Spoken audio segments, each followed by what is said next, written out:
Sejumlah kejanggalan tewasnya Arya Darupangayunan, diplomat Kemlu di kamar kos. Seorang pria ditemukan tewas dalam kondisi kepala terbungkus lakban di sebuah kamar kos di Jalan Gondangdia Kecil nomor 22 Menteng, Jakarta Pusat, Selasa, 8 Juli 2025, pagi. Identitas pria tersebut yakni Arya Darupangayunan, 39 tahun, yang diduga merupakan pegawai negeri sipil di Kementerian Luar Negeri.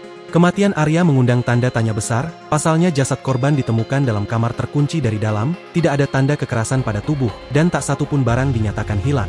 Tidak ada kerusakan sama sekali, bahkan dari hasil visum luar tidak ditemukan tanda-tanda kekerasan, kata Kapolsek Menteng, Komisaris Reza Rahandhi, Selasa, 8 Juli 2025. Reza mengatakan bahwa status korban sebagai PNS diketahui dari keterangan sejumlah saksi di lokasi. Korban pertama kali ditemukan setelah sang istri yang berada di Yogyakarta tak bisa menghubunginya sejak subuh. Ia lalu meminta bantuan penjaga kos untuk memeriksa kamar sang suami.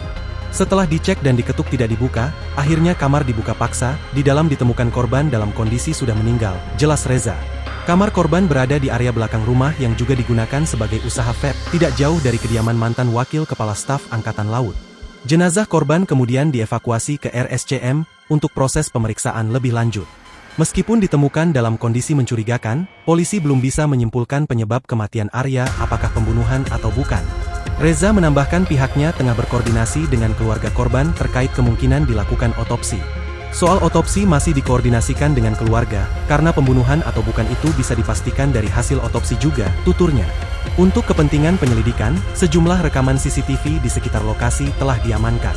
Polisi juga menyita perangkat lain seperti memory card dan sistem artikoder guna menelusuri aktivitas terakhir korban di lokasi. Kerabatnya sudah ada di sini, istrinya masih perjalanan, mungkin masih di pesawat, ucap Reza.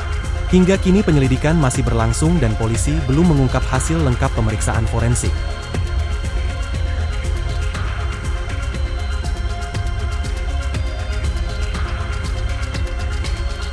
Download Tribun X sekarang. Menghadirkan lokal menjadi Indonesia.